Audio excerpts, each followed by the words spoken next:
saloon day.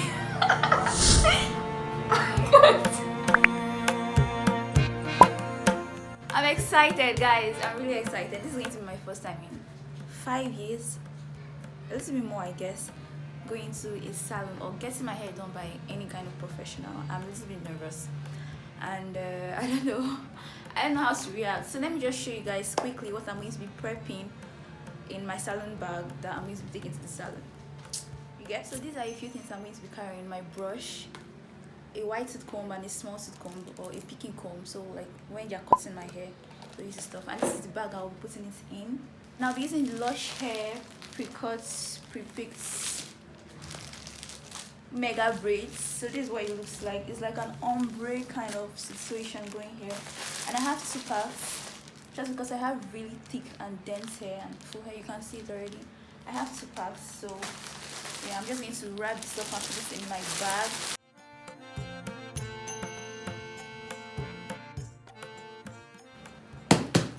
You know that feeling when you're getting your hair done by a hairstylist and you're not doing the right thing, so you cannot actually say, you're not doing it right, or you don't want to sound like you're teaching them their jobs, right? Well, I've been practicing how to say no. If they do nonsense, I'm leaving.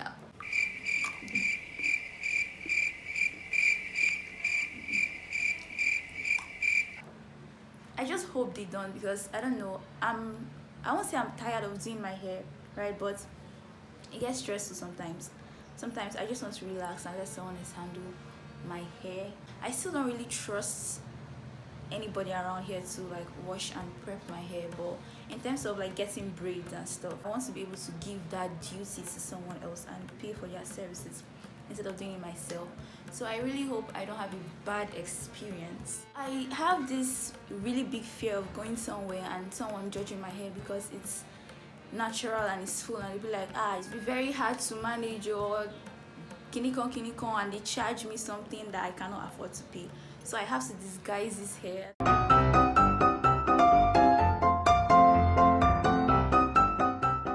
Hold on. It's currently 9:39, and I'm really hoping we can finish before 6. Let's go. No.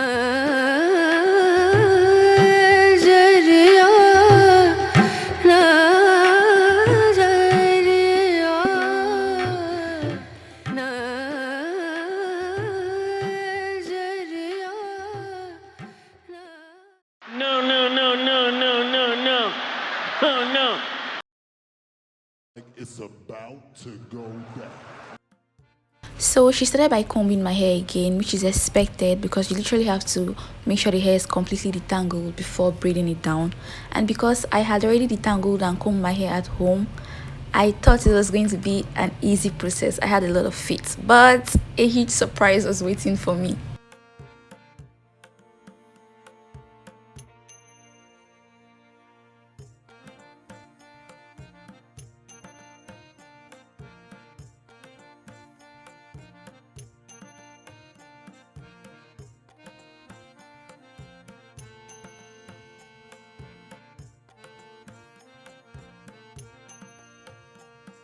I can't even explain what I felt at this point. I thought to myself, is it too late to stand up and go home, or do I have to follow through? But something told me to sit down, and I kept sitting down and I kept enduring.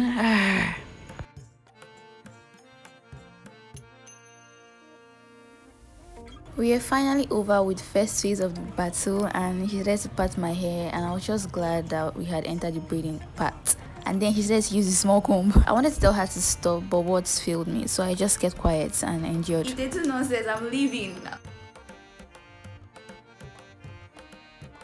So here we are checking the length of the braid, where the braid should stop, and we agreed on a certain length, and she kept using the small comb. I just accepted my face that my hair was going to be ruined, but to my surprise, she started to use the big comb on me. That made me so happy because I didn't even have the courage to ask for it personally. You can literally see me smile.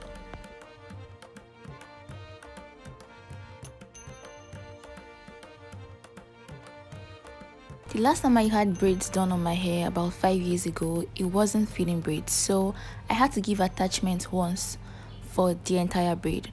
But on this particular day, I had to give attachment multiple times for one braid. It was so tiring. Nobody told me that giving attachment for knotless braids was such a sport. I was so tired, my hands were paining me, but I had to endure.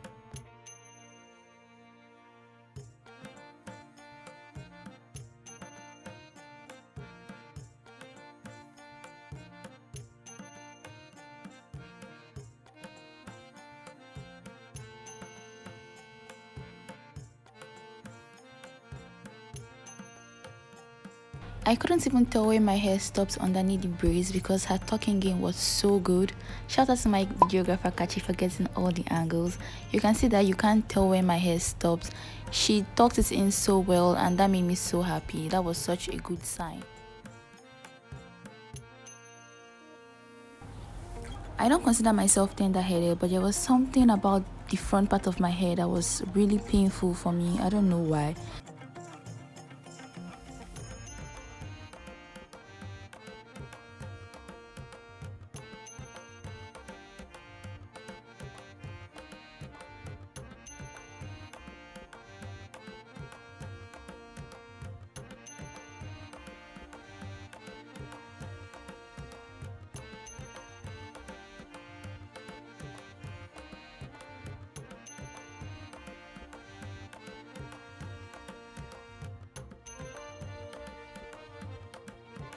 The fact that she was able to have such clean patterns without putting excess edge control was so nice because it just meant that I wouldn't have as much build up. And if you notice, she's not putting the edge control on my scalp, which is something I really appreciated, that the fact that the edge control did not touch my scalp.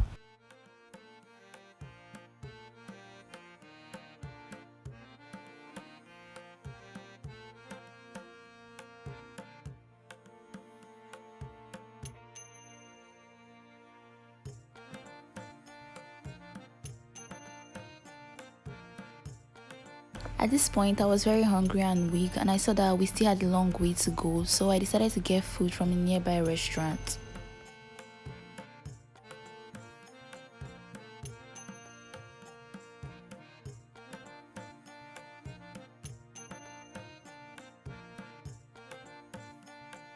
So we were finally done and she started trimming, which is something I expected and I wasn't worried about because she did tuck in my natural hair very well.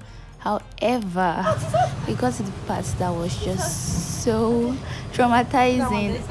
This team wanted to wreck me, guys. This team was something else.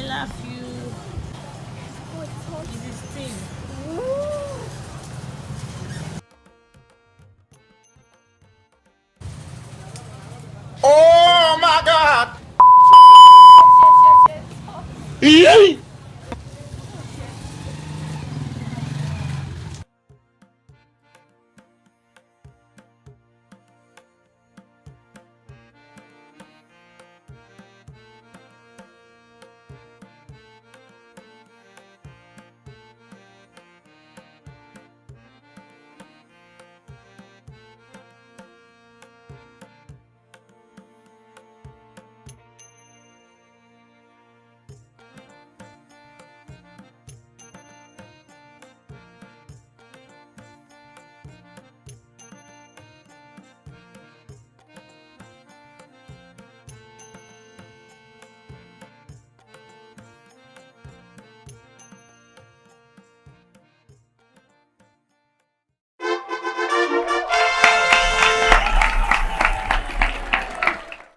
Hey my loves, it's been a month and some days and I'm here to give you guys an update on how this hairstyle was for me.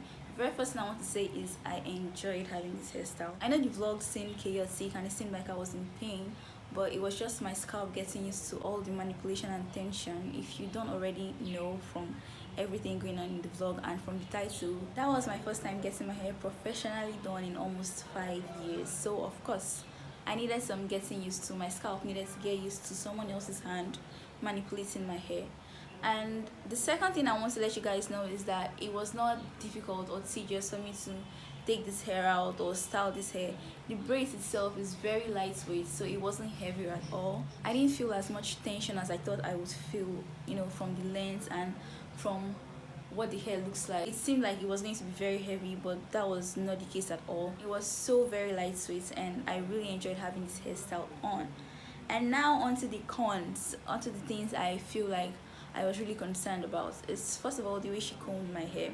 Now don't get me wrong, I'm not judging her hairstyling technique. It's just, if you don't know about natural hair, you cannot know how to take care of natural hair. She was very sweet and very kind, and she listened to me even when I was not speaking so much. She tried to make sure that I was okay at all times, but it was still a little bit damaging to my hair, the whole combing and everything. I did stretch out my hair, right, but it started to revert because it wasn't heat stretch.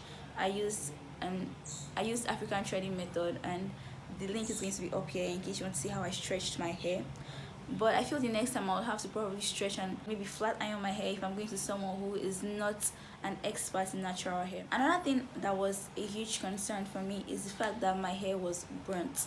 Now I'm not talking about my actual hair, I'm just talking about the synthetic hair. I don't know if the impact of the flames affected my actual hair. I haven't unraveled my hair to know that yet. I'm just hoping it didn't. But one thing I noticed that was not so good with the burning of the hair is the fact that it gave the synthetic hair some form of texture that whenever I put it on my clothes, it just sticks to the clothes, and when you just drag it off, it leaves hairs on the clothes. For my clothes now, and when you're trying to remove it, there's tension. There's always tension. It's just like a shoe strap. You know how a shoe strap is, and when you're taking it out, exactly. But whenever I try to get my hair off my clothes, it makes noises, it makes sounds, and you can literally feel the texture.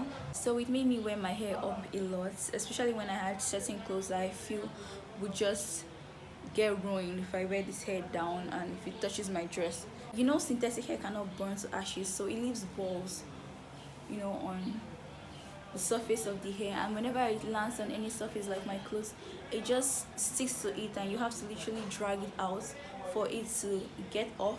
And when it does finally get off, you just see all these hairs. But aside that, I really loved wearing this hair, and it's been a month and I didn't feel as much frizz as I expected to feel. My hair still feels good. I could literally pull this off for another week, but I need to take it down. You can hardly tell I have kinky hair through this. I mean, from my roots it's noticeable, but when my hair was still new, it would be difficult to believe that my hair was natural, kinky, and also as dense as you saw in the earlier parts of this video. She was able to tuck in my hair so well, and I really appreciate that. Would I be getting my hair done anytime soon by someone else?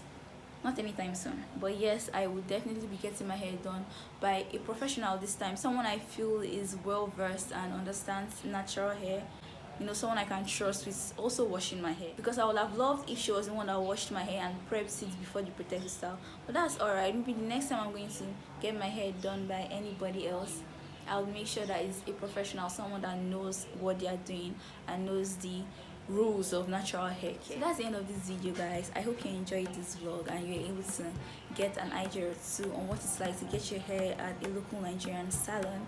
Make sure you like this video and subscribe to my channel for more videos like this. I'll see you in my next one.